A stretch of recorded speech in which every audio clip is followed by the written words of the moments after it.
dendrita, que son la parte receptiva, y el cual tiene una prolongaciones denominados árbol de dendrítico, en el cual se encuentran las espinas de dendrítico. Las cilindroeje, que a diferencia de la dendrita, que puede ser uno o más, aquí por cada una de estas células hay solamente una. Estas empiezan a nivel del cono axónico y terminan difuminándose en el terminal axónico, con lo cual tienen la oportunidad de poder contactarse con múltiples células. El axón en sí, la mayoría de las veces está rodeado por una mielina.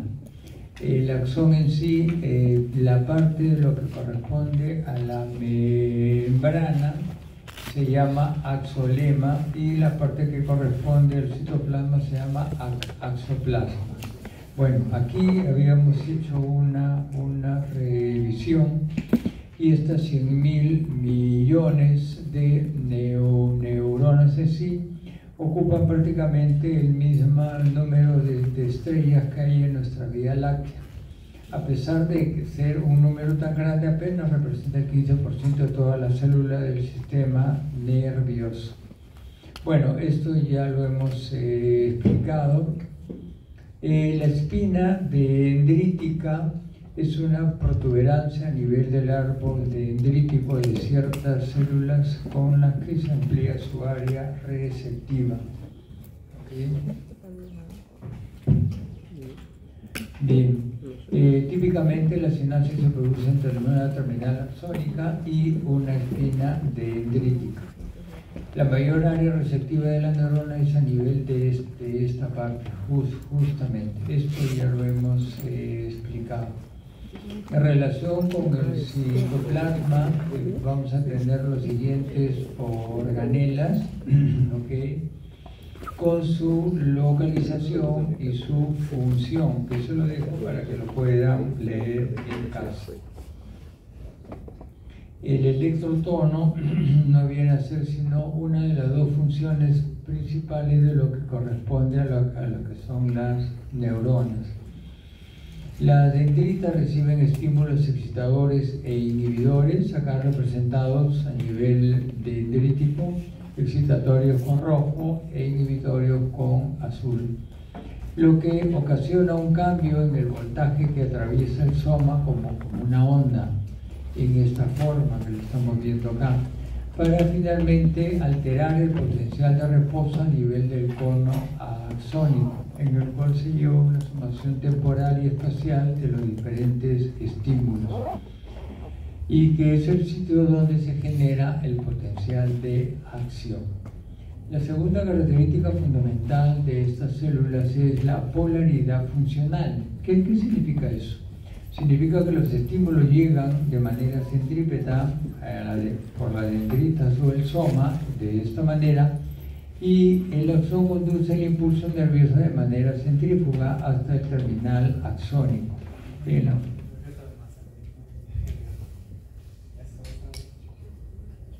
Ya, gracias.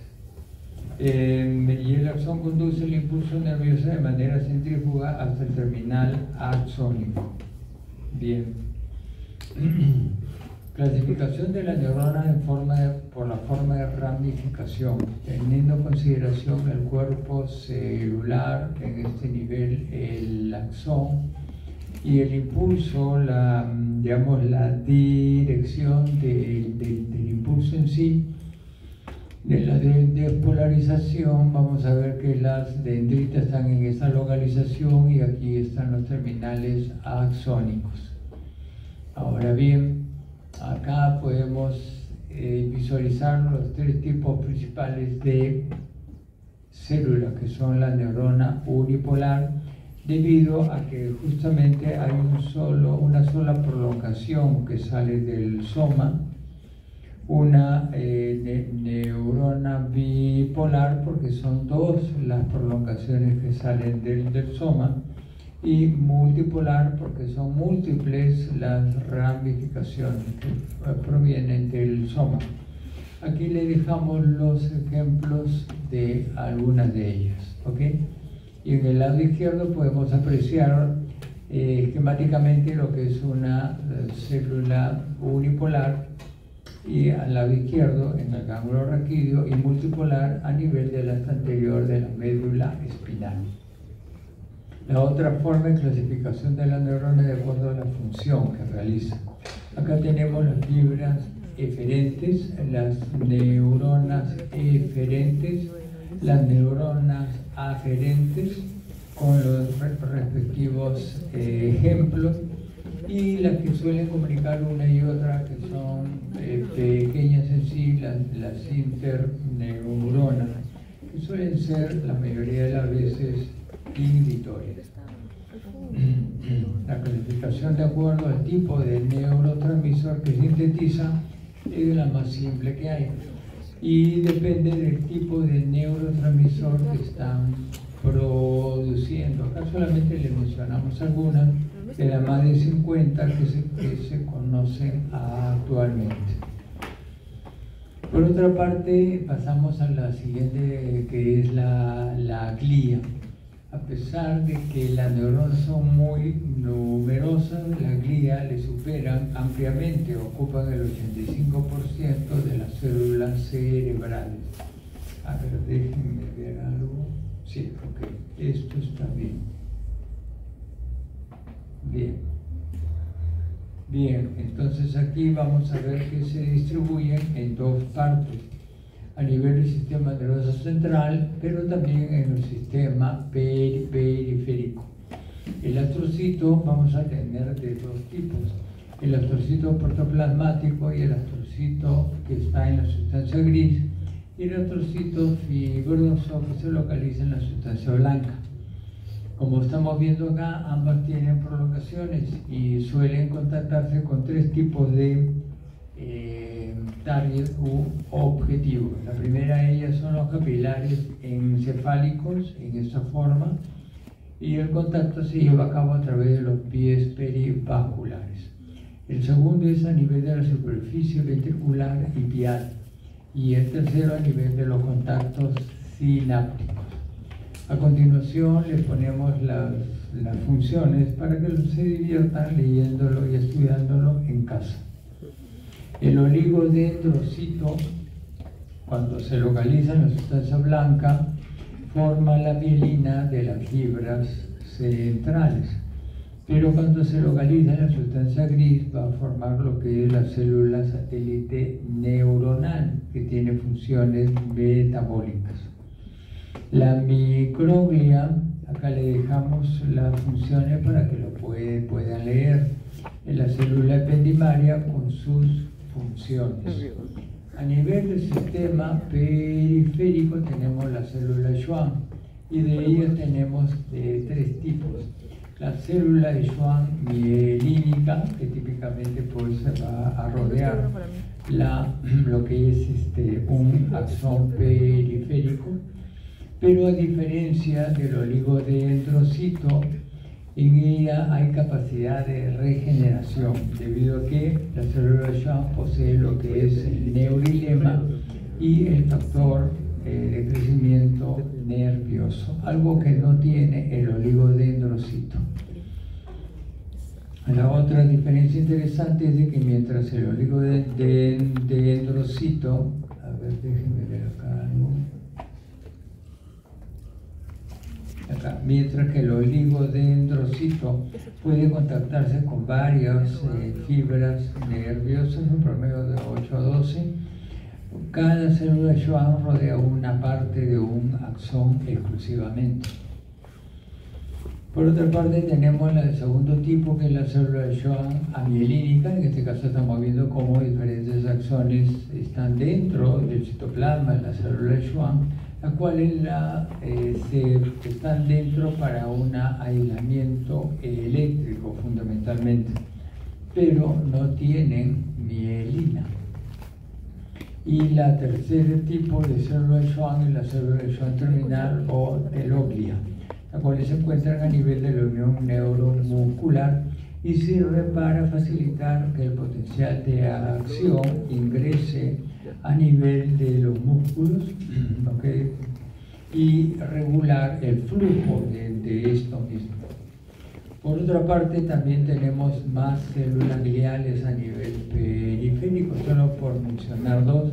Tenemos acá lo que es la glía entérica a nivel del intestino, en el colon, fundamentalmente, pero también tenemos la glía satélite a nivel del ganglio posterior de la médula, del ganglio de la raíz posterior.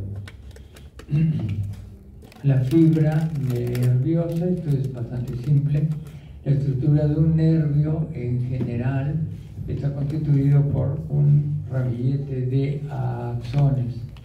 Aquí estamos viendo una representación esquemática del mismo, un corte del mismo, y entonces se puede apreciar que los axones se distribuyen en diferentes fascículos nerviosos. ¿Okay? Ampliando esto, vamos a ver que tenemos aquí células Schwann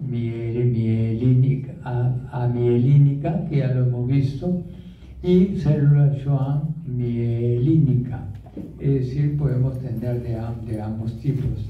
El axón amielínico, como en este caso, tiene una conducción continua, el potencial de acción, con una velocidad promedio de 15 metros por segundo. En cambio, el mielinizado tiene una velocidad, es un flujo de potencial de acción saltatorio y es mucho más rápido, un promedio de 120 metros por segundo.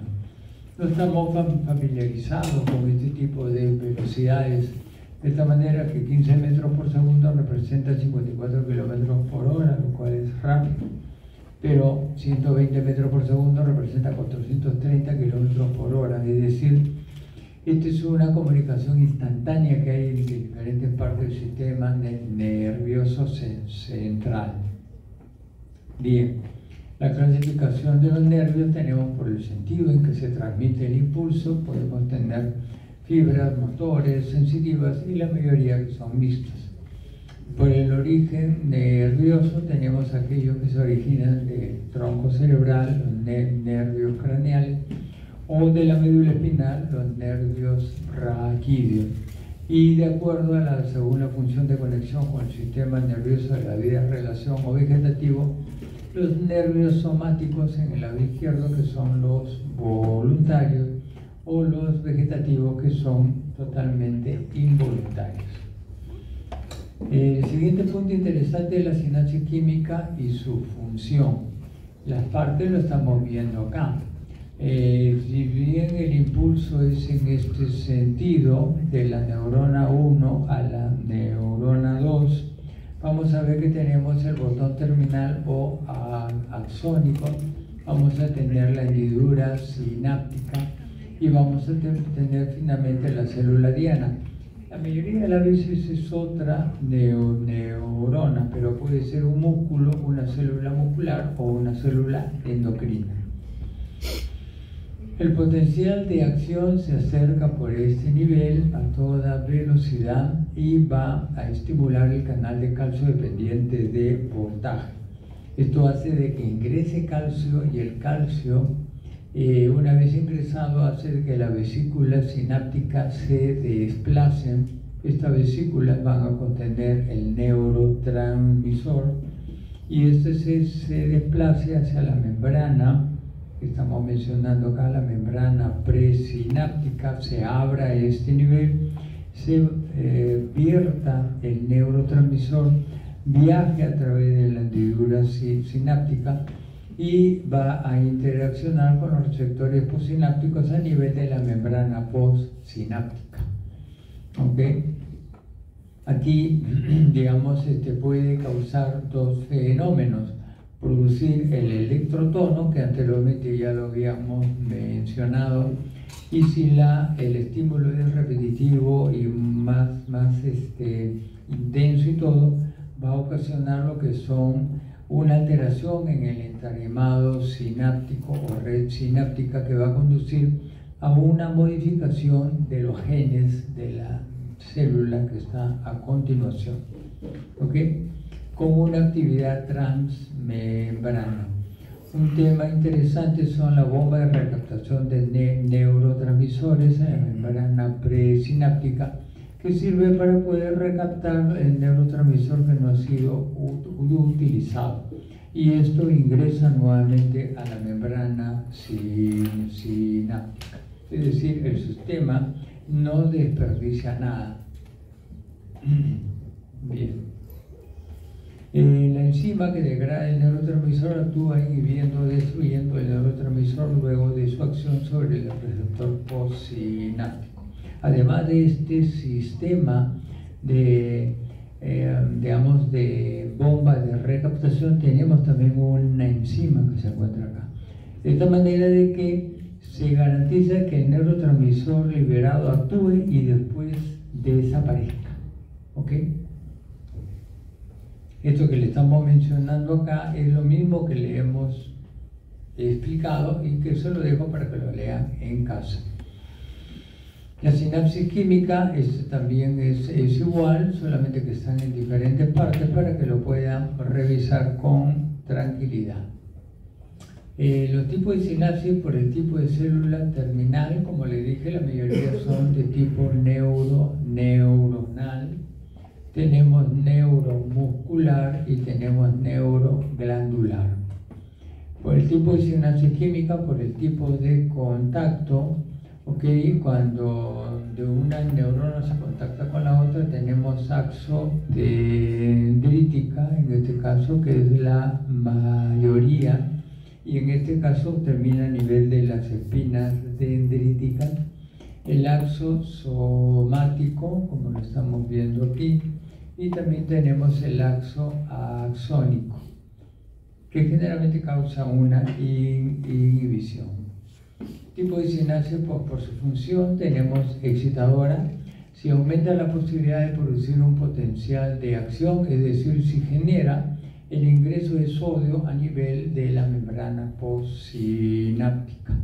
Será, ingreso de sodio está, y será inhibidor si disminuye la posibilidad de producir un potencial de acción.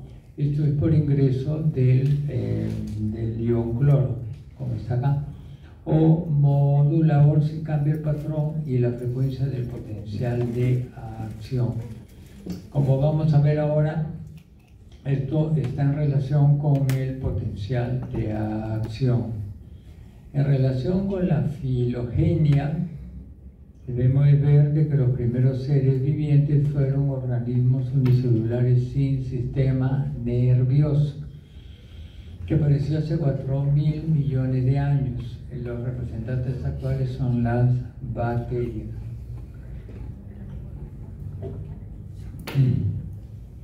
Lo que nos han dejado y que sirve para el sistema nervioso actual es que ahí aparecieron los receptores de membrana y una serie de sustancias para comunicarse entre ellas, que son los precursores de los neurotransmisores. Tuvo que pasar mucho tiempo hasta que aparecieron los celenteriados o radiados con sistema nervioso reticular. Hace 500 millones de años, representante actual son las medusas. De esta manera que tienen un componente bastante simple.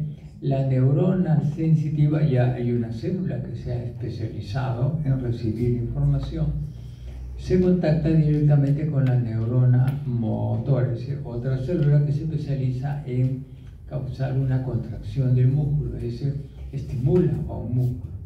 Entonces, tenemos un sistema sumamente simple que es de tipo reticular. También nosotros tenemos esto a nivel de la formación reticular. Después aparecieron los anélidos, artrópodos con sistema nervioso ganglionar, es decir, evolucionaron para que los cuerpos celulares se reúnan en grupos y puedan funcionar mucho más eficientemente. Tenemos que desapareció hace 570 millones de años, y en los artrópodos lo que tenemos son los insectos, arácnidos, crustáceos, los gusanos. Y tenemos un sistema nervioso ganglionar.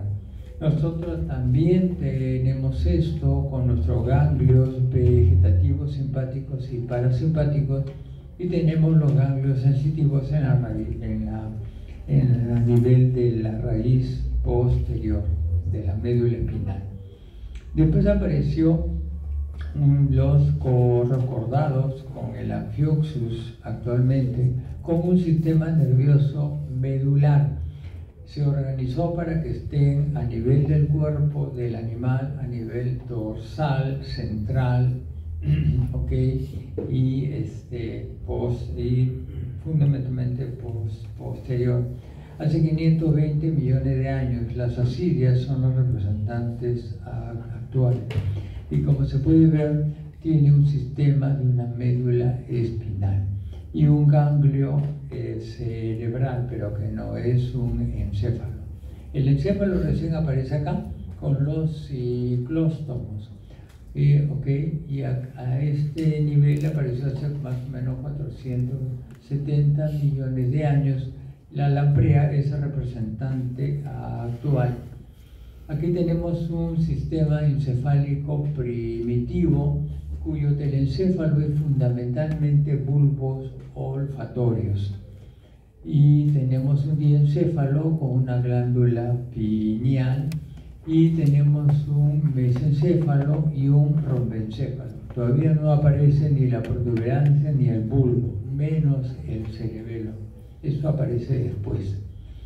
Entonces acá ya tienen de 8 a 10 nervios craneales, y su oído apenas tiene 2 conductos semicirculares. Después aparecen los peces hace unos 430 millones de años, en el cual aparece una estructura interesantísima. En el diencéfalo aparece el hipotálamo y el tálamo. Como ven, el tálamo aparece después de la presencia de lo que es la parte olfatoria. Es por eso que en la última clase vamos a ver cómo el olfato se diferencia de los otros tipos de sensibilidades. Aparece una estructura nueva que es el arquicerebelo en unión con el oído interno, para poder tener un desplazamiento en 3 dimensiones, para poder ir hacia la presa o huir del depredador. Y aparece una revolución que es un oído con 3 conductos semicirculares, y aparece la mielinización, un avance extraordinario. Después aparecen los anfibios hace 380 millones de años, con los tubérculos ópticos al mesencéfalo, que es la máxima expresión de su sistema nervioso central. Los reptiles aparecen después, hace 300 millones de años, con el tercer ojo parietal que le permite la termorrecepción. Y hay aparece lo que es la siguiente fase del cerebelo, que es el paleocerebelo. Esto es debido a que las aletas se convierten en patas, y tiene que vencer la fuerza de la gravedad con músculos antigravitatorios, y también con la oportunidad de poder desplazarse, ¿no? Bien. Acá ya se puede ver que hay el esbozo de la neocorteza. Después aparecen los mamíferos hace 250 millones de años, ya con una neocorteza plena, y mucho después aparecen las aves hace 160 millones de años, con mayor desarrollo cortical. Debido a que tenían que desplazarse en el aire, sus cerebros no podían pesar mucho, pero compensaron esta deficiencia con una miniaturización de las células. Es decir, tiene un número muy alto de células, un número muy alto de conexiones, pero las células son pequeñas. hasta que desde esta fecha hasta la aparición del primer homínido bípedo, con el Sahelanthropus shadensis, fue hace apenas 7 millones de años. Y desde ahí hasta la aparición del Homo sapiens, que estamos presentes desde hace 600.000 años, pues ha habido un recorrido vertiginoso. Este recorrido lo estamos viendo acá, desde el Sahelanthropus shadensis, hace 7 millones de años más o menos, hasta el Homo sapiens, hace más o menos 600, 300.000 años, ¿no? Entre uno y el otro han habido una serie de primos, algunos primos lejanos, otros primos hermanos, que han aparecido y desaparecido. El Homo sapiens es el único ser homínido bípedo que existe ahora. Y esta división ha sido por anagénesis, por ejemplo, un cambio de una especie en otra, por ejemplo, el Homo rhodensiensis en Homo sapiens, o por cladogénesis, es decir, la división de una especie en dos. El Homo antecesor, por ejemplo, en Homo rhodensiensis y heidelbergensis. De este último ha provenido el Homo neandertal, que desapareció apareció prácticamente igual que nuestra especie, pero ha desaparecido hace 28.000 años. ¿Okay? Otros seres homínidos, como el Homo florescensis, apareció a nivel de la isla de Flores en Indonesia, los denominados hobbies, que apenas tenían un tamaño de 1 metro y que desapareció hace apenas 50.000 años. ¿Okay? Durante la mayor parte de la existencia de nuestros primos lejanos y cercanos hemos sido buscadores de alimentos, recolectores y carroñeros. Es decir, solo nos alimentamos fundamentalmente de las sobras que los carnívoros se alimentaban. Después aprendimos que dentro de los huesos que los carnívoros no lo dejaban, había sustancia, la médula ósea, que era muy nutritiva, entonces aprendimos a comer huesos.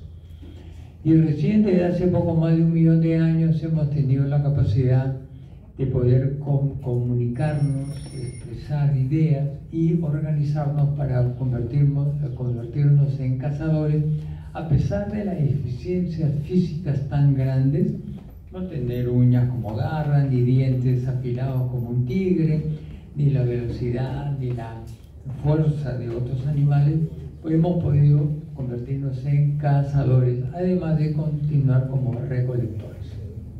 Bien, ejemplos específicos de la evolución vamos a ver acá. En el axón, por ejemplo, tenemos acá arriba abajo el axón amielínico y arriba el axón mielinizado. El amielínico típico tenemos en los calamares, y ahí se pudieron estudiar las primeras mecanismos, porque tienen un axón grueso.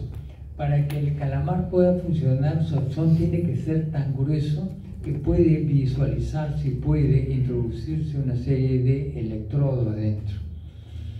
Se dice que si no hubiéramos tenido la oportunidad de evolucionar hacia un axón mielinizado, para poder realizar las funciones que nosotros tenemos ahora, el grosor de nuestros axones tendría que ser tan grueso que el volumen que cada uno de nosotros tuviéramos lleno de axones serían 3 a 4 veces más.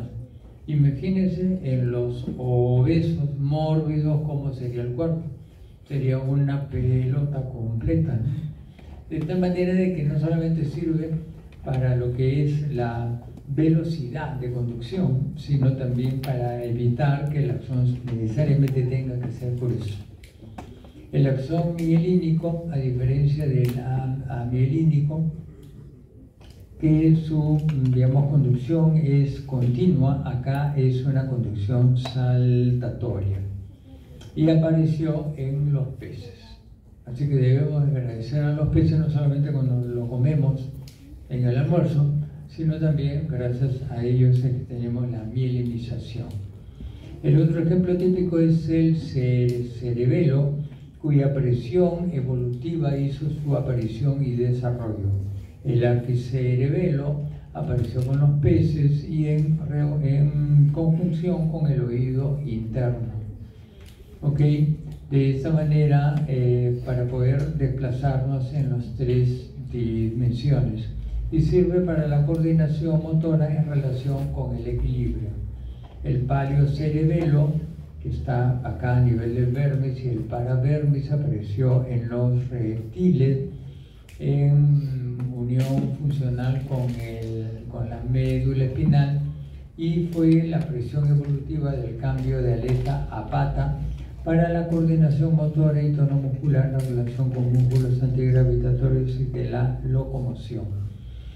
El neocerebelo, que es el más grande, apareció en los homínidos y en relación con el córtex para la posición bípeda y la utilización de las manos con coordinación motora y tono muscular de los movimientos finos. En relación con el córtex cerebral, tenemos que el paleocórtex es el más antiguo de la corteza olfatoria, que apareció en los primeros vertebrados, específicamente los ciclóstomos. Es la más antigua y está dedicada al olfato. El siguiente que apareció es el arquicórtex con el hipocampo, que apareció en los anfibios primitivos para lo que se llama las emociones, que después en el humano se ha transformado en otra función. Esa es otra historia. En ellos es para las emociones primarias. El neocórtex en los seres humanos ocupa el 90% de nuestra corteza, apareció en los mamíferos primitivos y es de la más reciente, pues, para la cognición. Acá podemos ver cómo, por ejemplo, el ornitorrinco, que es un mamífero primitivo, prácticamente es lisencefálico, es decir, no tiene surcos cerebrales. El canguro tiene un poco más y el delfín muchísimo más. Esto permite, estos giros y estos surcos permite que un mayor volumen de corteza, una mayor extensión de corteza pueda caber en una cavidad relativamente pequeña. Acá tenemos lo que es el hipocampo, que tiene una función en capas fisiológicamente, y tenemos el neocórtex, que tiene una función columnar. Esto lo vamos a ampliar en la próxima clase.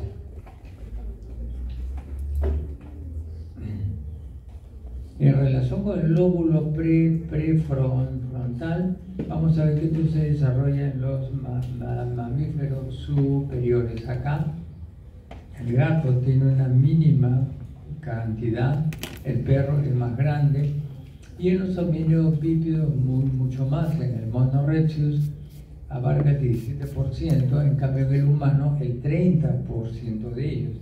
Y es lo que nos da la característica propia de nuestra humanidad, nuestra toma de decisiones, nuestras funciones ejecutivas y el control de nuestros impulsos y emociones. En relación con la hipótesis para el desarrollo de la neocorteza, hay dos teorías: una hipótesis, una inteligencia ecológica, y la otra, la hipótesis del cerebro social. El primero de ellos dice de que el hecho de poder hacer herramientas va a hecho de que la corteza se desarrolle más, es decir, una cuestión de ida y vuelta. Sin embargo, de acuerdo al antropólogo Robin Dunbar, fue la necesidad de transmitir pensamientos y organizarnos en una sociedad colaborativa y para objetivos específicos la que permitió el desarrollo del neocórtex. Y esto parece ser que se está cumpliendo acá. Por ejemplo, el macaco tiene un cerebro que pesa 100 gramos, tiene una corteza con pliegues, es una especie social. Viven en grupos jerárquicos, expresan sus relaciones con gestos y sonidos, identifican emociones básicas como la sorpresa, el enfado o el miedo. En cambio, si lo comparamos con el chimpancé, tiene un cerebro de 350 gramos, la corteza tiene un mayor número de pliegues, de conducta social muy compleja, hacen guerra, declaran la paz, crean coaliciones, atacan a un líder para desbancar y muestran precursores de emociones sociales como la culpa o la vergüenza. De esta manera de que parece que estos hallazgos avalan la hipótesis de Robin Dunbar. En relación con la ontogenia, muy breve, vamos a ver que lo que primero es como una placa, la placa neural en sí, que está a nivel del ectodermo, sufre esto gracias a la inducción de la notocorda, una ventralización central y una dorsalización lateral para formar un tubo. Este proceso se llama neurulación, ¿okay? Que lo estamos viendo acá. El tubo neural entonces va a formar lo que es el sistema nervioso central, mientras que la cresta neural que estaba a los bordes de esta placa va a formar el sistema periférico. A la tercera semana vamos a ver 3 vesículas cerebrales. De adelante hacia atrás, el prosencéfalo, el mesencéfalo y el rombencéfalo. Es decir, la futura madre ni se entera que está gestando y ya formó su tubo neural, el feto, y ya tiene 3 vesículas cerebrales y la embriogénesis está a todo vapor. Por lo tanto, cualquier droga, cigarrillos, malas noches, molestias, desavenencias, traumatismo, etcétera, alcohol y todo eso va a influir. De todas maneras, influye y va a influir negativamente. Por lo tanto, no sorprende que haya muchos niños bonitos, lindos, preciosos, caminan todo, pero son duros, porque justamente han tenido una mala inducción durante la gestación, porque la madre no lo sabía. Eso es en la tercera semana después de la fertilización. A la quinta semana recién se entera, porque tiene un atraso de algunos días, recién se entera que puede ser que esté gestando y ya tiene 5 vesículas cerebrales.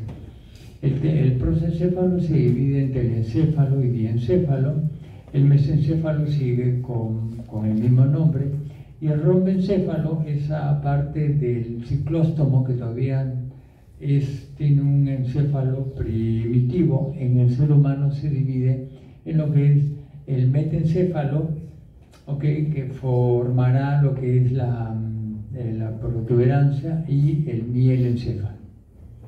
Esto mismo lo explicamos acá ahora, de esta manera que el prosencéfalo se divide en telencéfalo, que formará los hemisferios cerebrales, diencéfalo queda con el mismo nombre, el mesencéfalo igual, y el rombencéfalo se divide, de diferencia a lo que es la protuberancia y el cerebelo, y el mielencéfalo en bulbo raquídeo.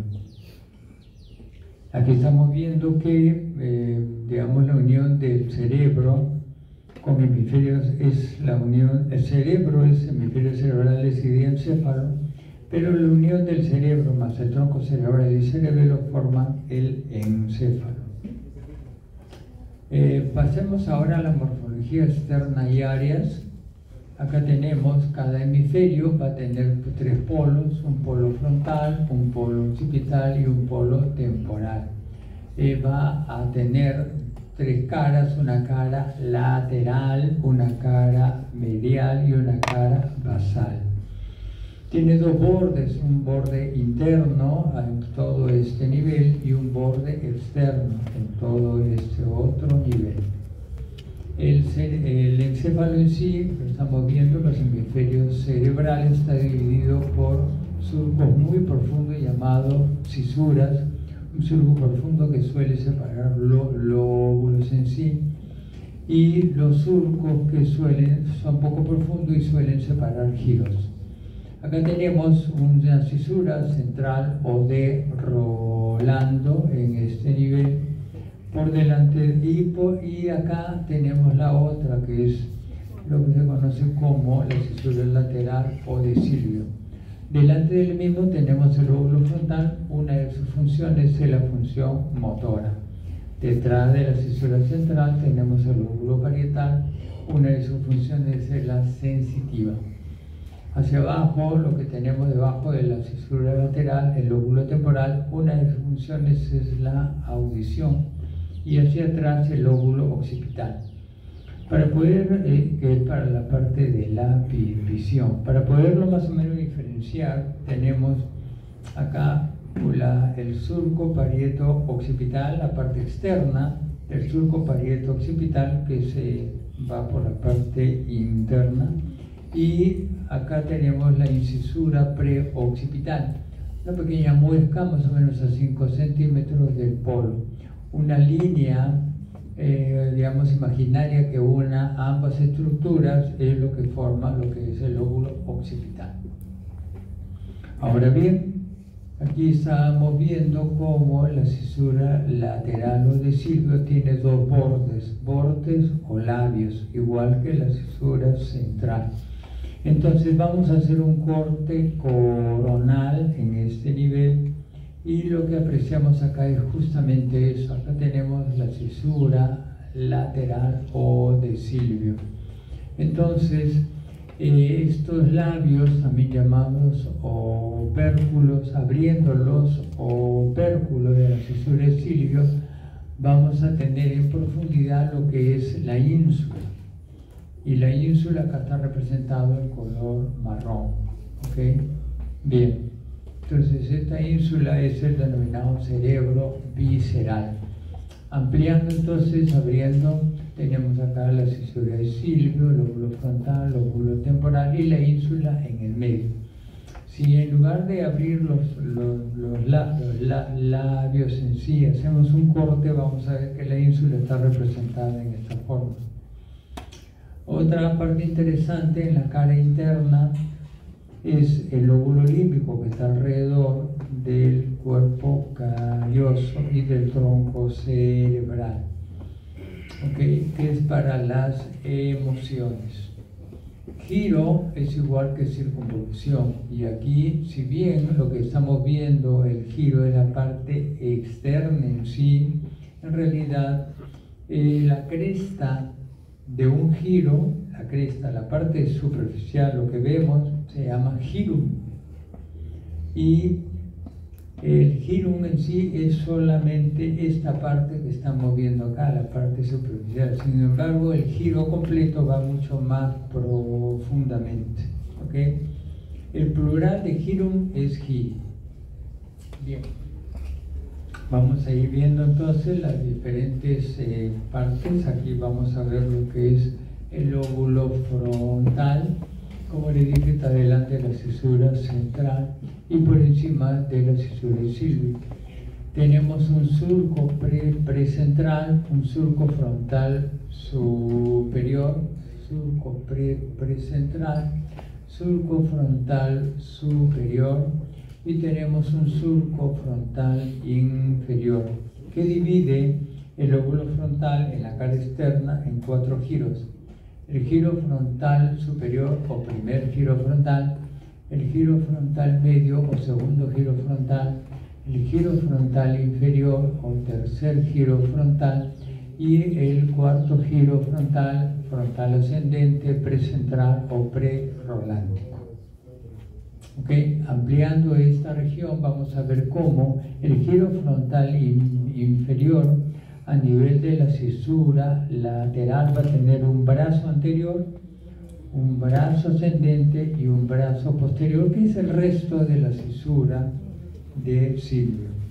Entonces esto divide el giro frontal inferior en 3 partes: una pars orbitaria, una pars triangular y finalmente una pars opercular. Estas dos últimas partes van a formar lo que es en el hemisferio izquierdo el área de Broca. Bien, el lóbulo parietal y su cara lateral. Vamos a ver, acá tenemos la cisura central, la cisura lateral. Va a tener un surco postcentral o postrolándico, que lo estamos viendo acá, y va a tener una cosa muy importante que es el surco intraparietal. Esto divide el lóbulo parietal, la cara externa, en tres giros: el giro parietal superior, el giro parietal inferior, ¿ok?, y el giro parietal ascendente o postcentral o postrolándico. Entonces tenemos dos surcos con tres circunvoluciones. Ampliando esta parte, y considerando ya el primer surco temporal, vamos a ver que en el giro parietal inferior se subdivide en un giro supramarginal o del pliegue curvo que está al terminar de la cisura lateral, representado acá, y tenemos también el giro angular o marginal al final del primer surco temporal. Para recordarlo tenemos la palabra span, que viene a ser lo que es supramarginal o del pliegue curvo y angular o marginal. Bien, entonces esto es de adelante hacia atrás, ¿no? En el lóbulo temporal, en su cara lateral, es relativamente simple.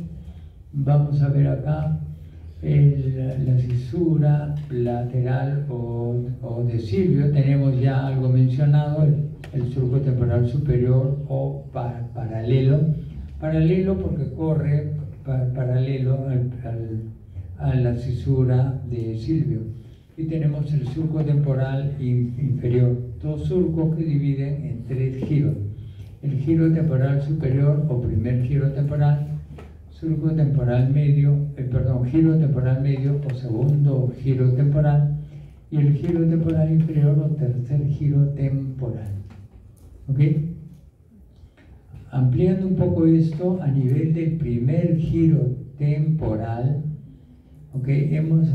se ha resecado acá parte del lóbulo frontal para poder ver que este giro, como le dije, este es el girum, tiene su parte interna, y la parte interna es esta región de acá, una parte que está ingresando a través de la cisura de Silvio. Y esta parte es lo que se conoce como los giros transversos de Hessel, área 41-42, que lo vamos a ver después. El lóbulo de la ínsula tiene un surco circular que rodea totalmente la ínsula y un surco central que divide la ínsula en dos partes: una ínsula anterior con 2 a 4 giros insulares cortos y una ínsula posterior con 1 a 2 giros insulares largos.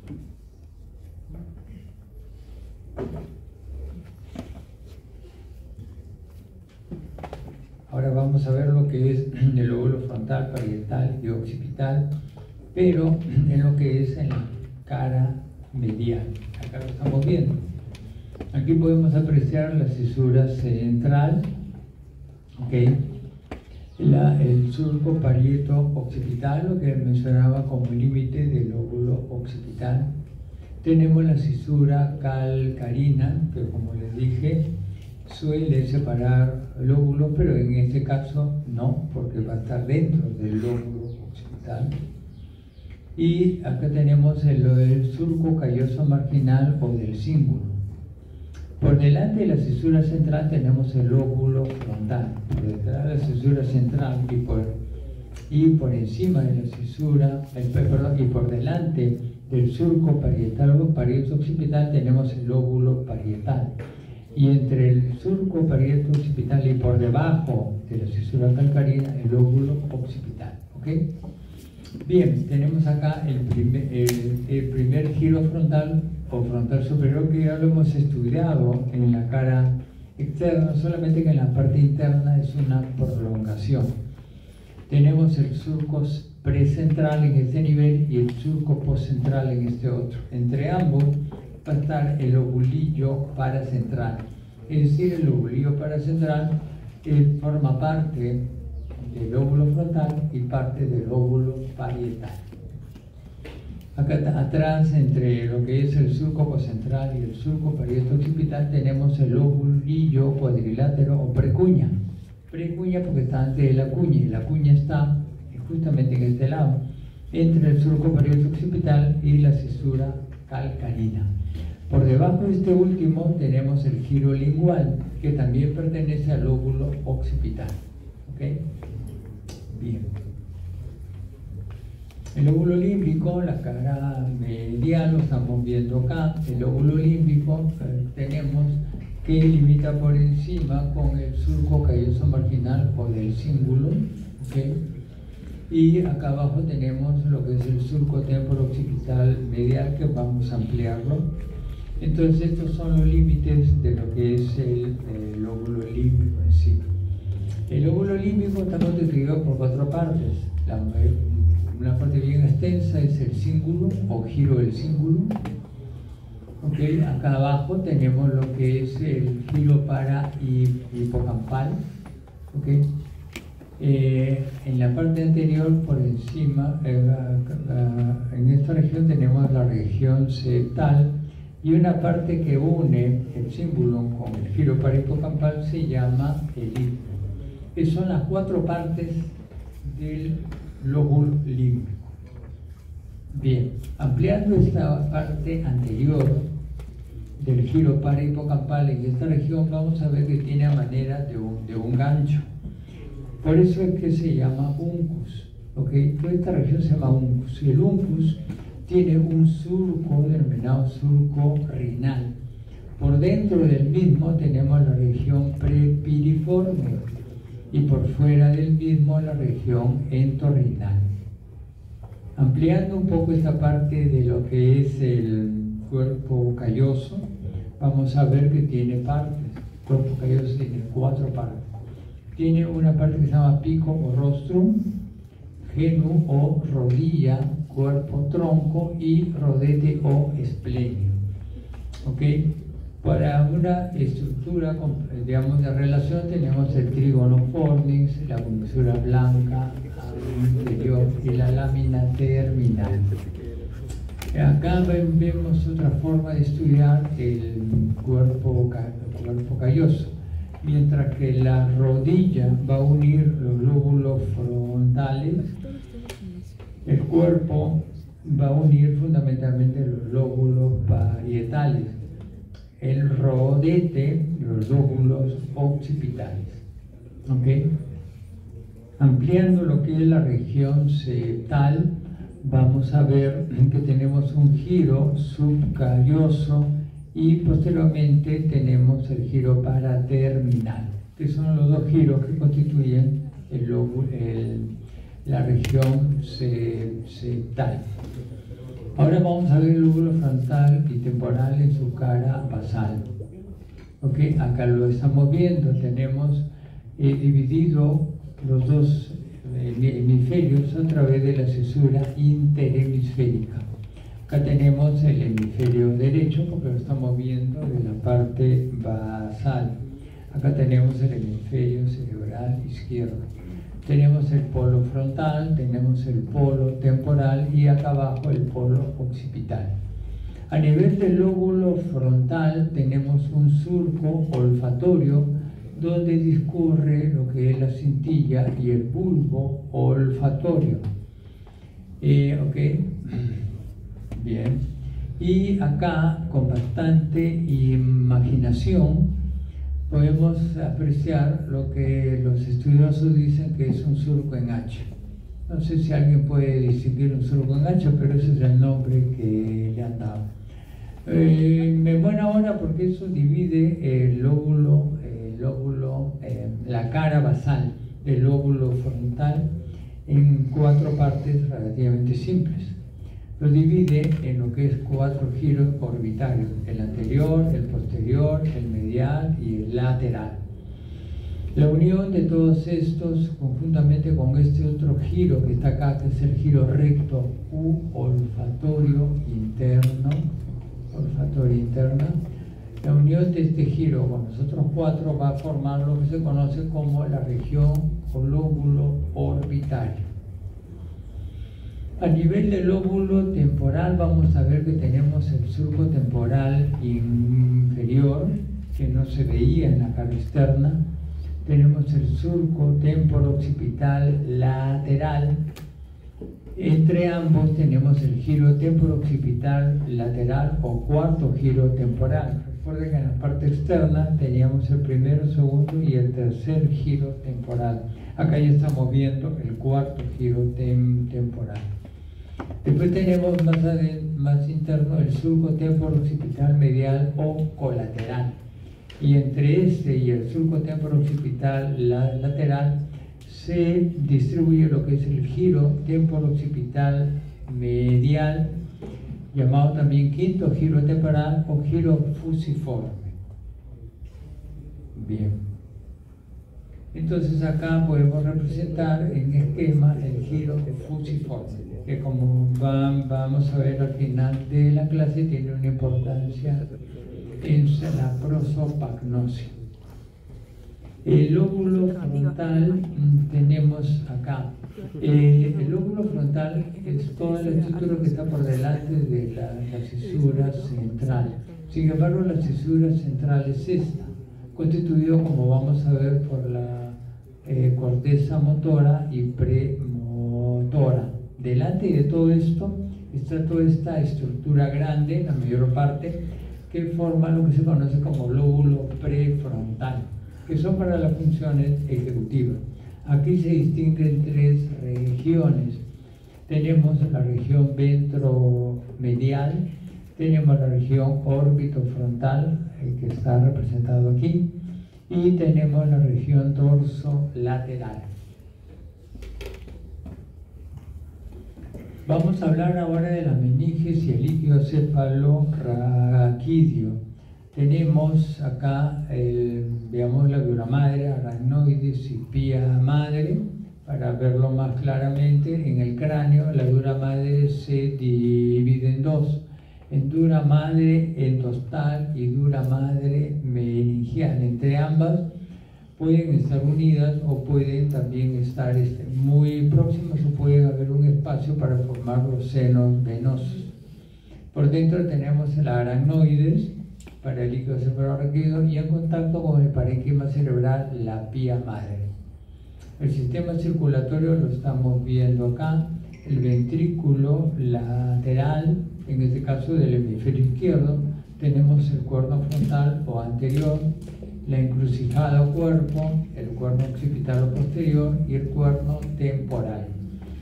Este ventrículo lateral se une por el agujero de Monro o intraventricular con el tercer ventrículo. Y el tercer ventrículo, acá está, el tercer ventrículo se une al cuarto tercer ventrículo que está en el diencéfalo. Se une al cuarto ventrículo que está a nivel de la protuberancia y bulbo a través de lo que es el acueducto de Silvio o acueducto cerebral. Y aquí estamos viendo la circulación, cómo es, ¿no? Parte de los ventrículos laterales, agujero Monro hacia el tercer ventrículo y acueducto de Silvio hacia el cuarto ventrículo. Esto mismo está acá. La producción del líquido cefalorraquídeo se lleva a cabo a través de unas células ependimarias especializadas que forman parte de los plexos coroideos. Y hay plexos coroideos a nivel de los ventrículos laterales, el tercer ventrículo y el cuarto ventrículo. Una vez que se produce, del cuarto ventrículo sale por el agujero de Magendie central y Brusca laterales, que son dos, hacia las cisternas de la base. Acá, plexos coroideos, ventrículos cerebrales, la distribución, ventrículos laterales o agujero Monro, el tercer ventrículo, acueducto Silvio, cuarto ventrículo, agujero Magendie y Brusca hacia las cisternas de la base y el espacio subaracnoideo, rodea totalmente el encéfalo y la médula espinal y finalmente asciende hacia lo que son las villosidades aracnoideas o granulaciones de Pacchioni a nivel del seno longitudinal superior para su absorción a la circulación venosa. Se produce de las arterias filtración y se absorbe en el sistema venoso. Bien, esto mismo que estamos viendo acá, vemos acá tridimensionalmente en rotación